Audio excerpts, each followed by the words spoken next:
আছে ঢেঁড়স দিয়ে আলু দিয়ে তেলাপিয়া মাছের ঝোল রান্না করব। তো প্রথমত আমি সব মশলা দিয়ে ভালোভাবে কষিয়ে নিব। তো আমি কি করেছি, ঢেঁড়সটার আলুটা ভালোভাবে ভাজা ভাজা করে নিয়েছি যেন লোট লোট না হয়ে যায়, তার জন্য। আসসালামু আলাইকুম, আপনারা সবাই কেমন আছেন?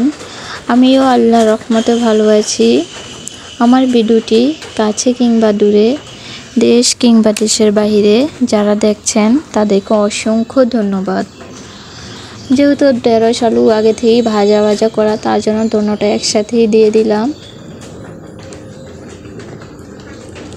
তো মিক্সড করে ভালোভাবে মশলার সাথে তারপর ঝোল দিয়ে দিলাম যেন তরকারিটা হয় ওই পরিমাণেরই।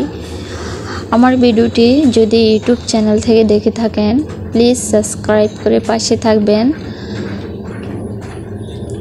আর পুরাতন আপু ভাইয়াদেরকে অসংখ্য ধন্যবাদ। তো ঢাকনা দিয়ে ঢেকে আবার উঠিয়ে নিলাম। তো তেলাপিয়া মাছগুলো দিয়ে দিব এখন। মাছটা আগে থেকেই ভাজা ভাজা করে নেওয়া।